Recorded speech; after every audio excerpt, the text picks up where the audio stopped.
Did you watch Insecure last night though? I did. I like watching Insecure because it's so dramatic for like, Yeah, seemingly no reason, but I don't have any of that in my life, so it's nice to kind you of, need you you need know, the messiness sometimes. yeah, sometimes you can be, just like it makes you feel messy adjacent. See it a little. What's going on, everybody? Welcome to Without a Roadmap. This is the show for product people who don't have all the answers. We plan to tell the stories of product folks who get the job done but are still figuring it out. My name is Yonas. And my name is Cameron. Yonas and I are both PM at Parlor, which is a startup located in downtown Boston, and we're here to just give our perspectives on just life as a PM.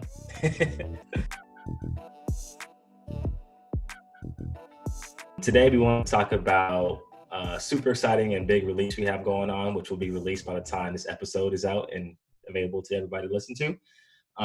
And so, given the whole coronavirus situation, it's kind of forced a lot of product teams to adapt to the current situation as far as adjusting what their product priorities are in terms of what features to build out next, or it could even be as far as reducing the cost of their products or even offering free versions of their products just to help everybody out and adjusting to these times due to all the craziness going on in the world. Yeah. And I think everybody's familiar with some of the companies that have benefited from this situation to a degree. We're both on Zoom right now. I don't think we really used Zoom very much before. We were actually we were Google Hangouts Hive, but, but also a lot of people, not even companies, individuals have benefited from Zoom's extending their free access and giving people, extended time limits for group chats and things of that nature, like examples of like ways that companies have been able to use kind of product marketing and marketing in this situation to benefit their companies. So I think it's an interesting thing to talk about, and also in the kind of lens of Parlor and how we've adapted has to do with this big upcoming release that we have. Yeah, I mean, even Google is even making an update to their Hangouts to make it more Zoom-like. So it's pretty Oh interesting yeah, to the hear grid about. view. Yeah, Yeah, yeah. everybody want to be Zoom, I guess. Yeah, so I mean, even us, we're trying to do our part in offering some free versions of Parlor functionality, which is the big new release going out. Spoiler alert! So today we kind of wanted to spend some time talking about the work that goes into launching something like a free version of a product, or even it can just be as simple as not as simple, but as big as a new version of your product, new big feature launch of your product, or just the first initial version of your product. Because from my experience, I know for Unos, but all the stuff that we've been doing as far as getting ready to release the free version of a product is a lot more than I ever thought goes into something like that. It's as far as like the promotion, the marketing aspect, and all of the stuff that actually goes into not just the product work that you have to have done in order to make the product work, but all the other stuff that goes alongside of it. hmm Yeah. So yeah, for specifically for startups, when there's a big feature launch or like a new initiative, it's really an all hands on deck experience, and we've experienced that now. I feel like just about everything we do is all hands on deck, but nothing more so than this upcoming launch, which is like Cam said, spoiler alert, launching a free version of Parlor. So from like the product side and kind of, changing our product in order to kind of fit in the new cliffs for the freemium experience, and also kind of adding additional features to kind of make our free experience more robust. And then like Cam said, kind of like on the marketing side and the promotional side, like how do you, market this to users, and at the same time, how do you like make sure that it's received well? So a lot of exciting stuff, and it's kind of forced us and our product and company to mature in ways that I feel like we really needed to. It's kind of forced us to put together support documents. I think that was something that was definitely new to Cam at a big company. Like you never had to worry about jumping in and like creating support docs from the start. So things of that nature. That I'm is curious, true. like, Yeah. We can get into that later in yeah, more yeah. detail. hmm Yeah, but But just the whole coronavirus in general has pretty much forced everybody to adapt in some way or another. And all the work we're doing now, the work everybody else is doing now, regardless if it's launching a new product, reorganizing how your product org functions, redesigning some core product features now that you have a time to take a step back, like all the stuff that you're doing now is going to pay off in the long run. I know everything's probably tough right now. Everyone's struggling in one way or another, but all the stuff you do now, for us, it's launching the free version, which is forced our hand, and doing a lot of stuff that's, like Yonas said, helping us mature as a company. That's all going to pay dividends down the line in the long run. Yeah. And I'm sure people who are familiar with like sales are aware that a lot of people, especially companies, aren't purchasing software right now. So it's had a huge impact in the way that companies are marketing their products, especially SaaS companies.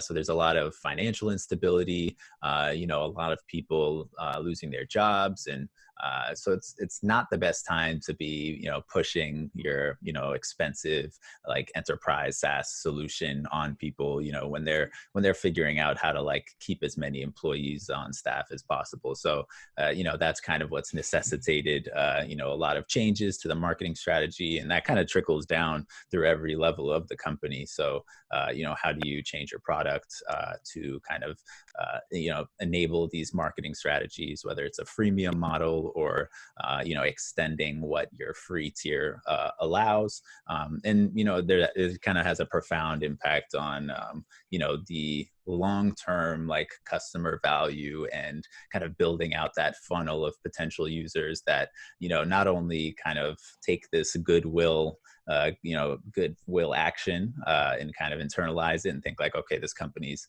trying to provide something useful for us in the moment, and then kind of like over time kind of convert those people when things go back to normal into potentially paying customers. So there's a lot of thought that needs to go into it, as much as there's a lot of goodwill actors out there looking to kind of just give products out that might be useful to folks right now. There is a lot of marketing strategy that goes into that. Yeah, for sure. But back to our exciting new stuff this week.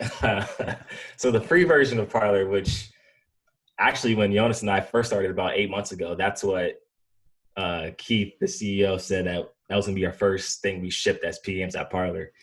And now here we are 8 months later, finally going to do it. As startups, priorities constantly change. So, that's understandable. And yeah, from like in our experience, like a lot of times, our philosophy is to focus on, building out our product, the core functionalities, but also to support our existing customers. And I think that's why things just got shifted down the roadmap for so long. It makes sense, but the timing right now is right, I guess. It's prime. We're going live on Product Hunt. Yeah. Product Hunt is interesting, because that was where, when I was searching for jobs, I would find myself looking around just to, find potential new companies that I might be interested in, applying for jobs. It's like a nice place to look at, since there's, always those hot, like new companies with products out that might be hiring. But it's also an amazing community for kind of promoting a new product that you have. And that's something that's, kind of crucial to this free product launch that we're doing. So it might be interesting to talk a little bit about what goes into a Product Hunt launch, and like even what is Product Hunt. Yeah. Do you want to give the little detail about what Product Hunt is, or you want me to take a stab at it? I could give it a try. You can clean up my mess. so like, maybe I have a little bit more familiarity with it. So Product Hunt, to me, it's a community-based website that allows product owners, whether they're the makers on the platform, that's what they're called, and supporters, to share their products with a community that could serve as like early kind of early ambassadors for it, and then also gives early access to those people in the community to that product, so that they can provide feedback, and also they get kind of the first dibs at trying out this new product or feature that you're launching. So it's kind of like a two-sided marketplace, but great opportunity for earlier companies to share their product with a engaged community and get early feedback. and traction. Hopefully, we'll see about Yeah, that. Yeah. that's always the goal. Yeah, I think Mhm. that sums it up just how I would put it. So let's spend the remaining time just kind of going into what goes into making to launching our product in a successful way, however you guys deem that to be for your company and for your product.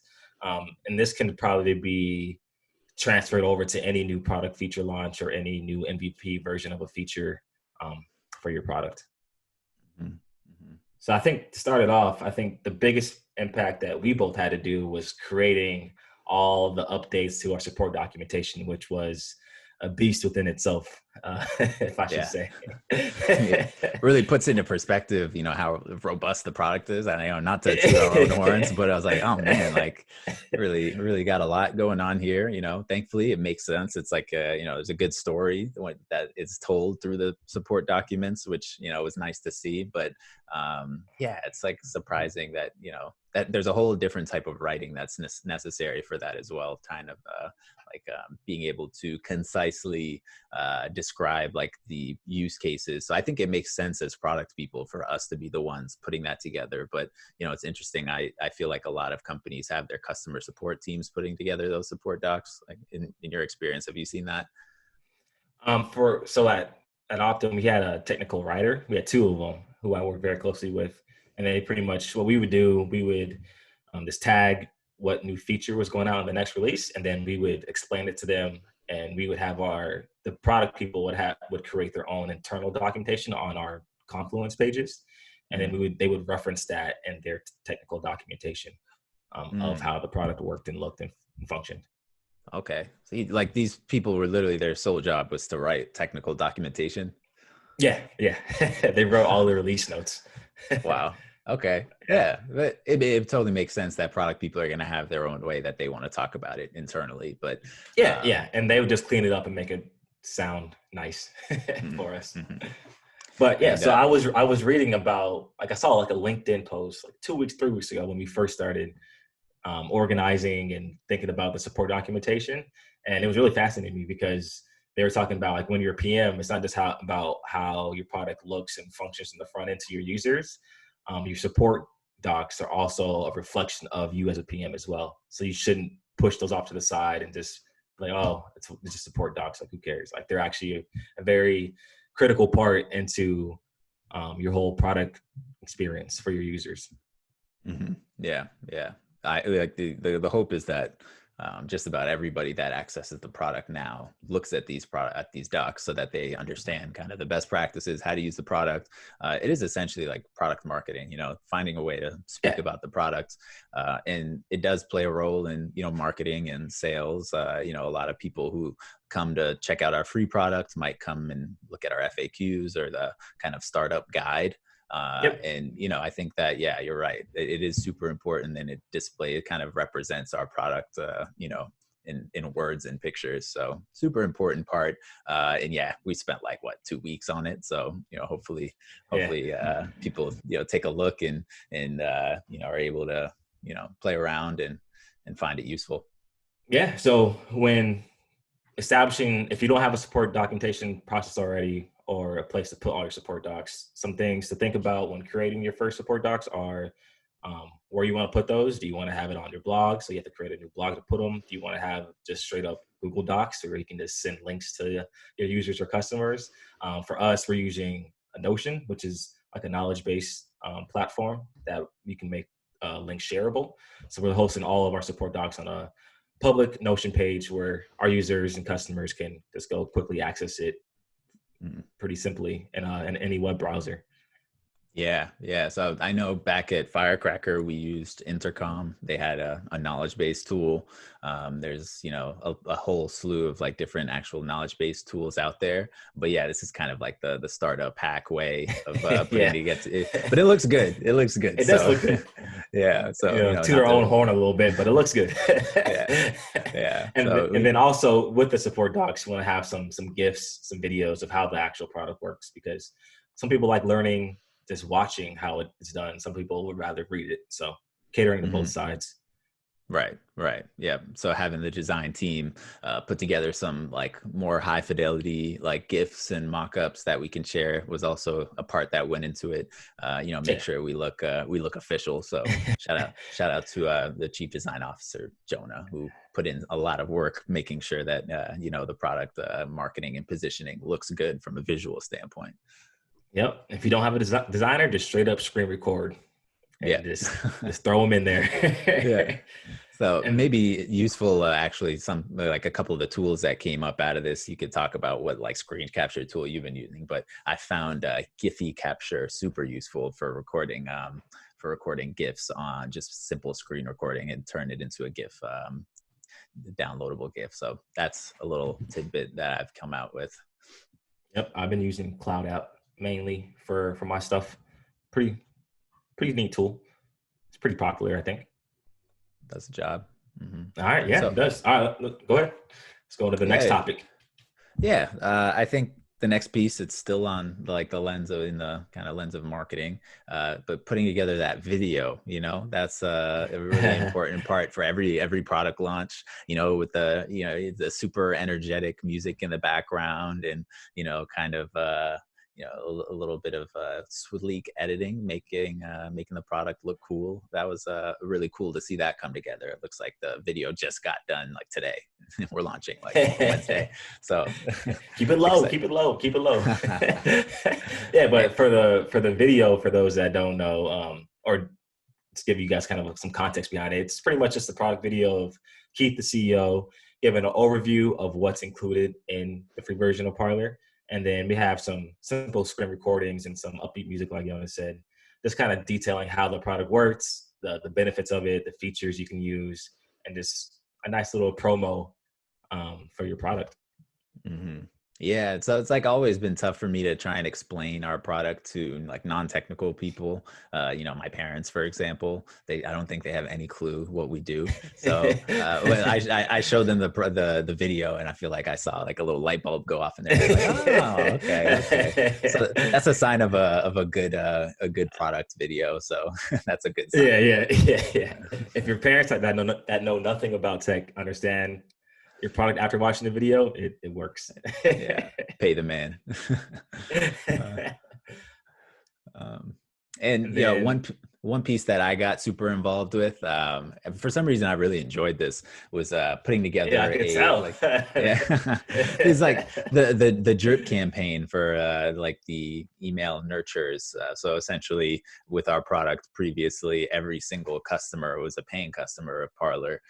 So with a Parlor subscription, you get access to either Cam or myself as a discovery specialist, and we essentially act as experts in the product discovery, and we help you throughout the process of your Parlor subscription with creating, managing, executing all of your discovery efforts through Parlor. So we didn't really need a email campaign like automated through like some platform like CRM, because we had a really high touch with all of the customers. But with this new influx of free folks, hopefully, we won't be able to keep up with all of them. So it's really important that we are able to send them informational, educational content, and also trigger emails based off user engagement and activity, so that we can get them information like when they need it the most. So we put together a couple of different email campaigns, and that was like a really important part of getting ready for this, because it kind of takes a lot of the burden of customer support off of us, and also allows us to kind of get that engaging material out and at the right time. So I've enjoyed working on that, but that's been a beast. Yeah. It is super nice though, because I feel like every like company, every like successful startup have that type of stuff. Like when you first sign up for an account, boom, you get an email like literally immediately to your phone. It's like, oh, like thanks for joining, thanks for signing up. And so finally having that is super cool to have. So shout out to you. Yeah, I got to have a little bit of fun with that. Hey, if Yeah, you I read it. even you'll just sign up for Parlor so you can at least get my get my email, the nurture campaign that you get. It's only 5 emails at first, so I promise, we won't send you, bombard you with things, except for that first week, I guess. But try to take a different approach. Everybody understands that why you're getting these emails, so try to add a little bit of Yeah. humor to it and make it a little bit more personal. So Mhm. hopefully, check us out, parlor.io/free. Sign up. Yeah, even if you don't use the product, you just want to see my nice copywriting skills, then go for it. Yeah, when I first like was testing the free run, I didn't know that Adam, our VP of marketing, like sped up the timing of it to happening every 2 minutes. So I literally got all 5 emails within 10 minutes. And I was like, I was like, what is going on right now? And then he sent Like, the Slack message to like clarify everything. I was like, oh my God. you thought there was a problem. That might have been a little too much me for like 10 minutes. Yeah. I was like, why is Jonas blowing my phone up right now? It's just crazy. Yeah, my apologies. Yeah, no worries. But I think that does it for today. I know it's a bit shorter than usual, but we have to go to the war room to get ready for our big launch. So Yeah, hope you understand. Hope you understand. But big things coming, so make sure you keep it locked on the Parlor socials. We'll be sending out messages as soon as everything is live. Be sure to check us out. If you're a product person, you want to hear from us, get a little demo walkthrough, feel free to reach out. But it's an exciting time for us, so we hope everybody gets a chance to check us out and show us some love on Product Time. yes, sir. We'll talk to everybody soon. We'll be back next week with a fresher, more upbeat, and less tired Cameron and Yonas. All right, everybody. All right. Have a great rest of your week.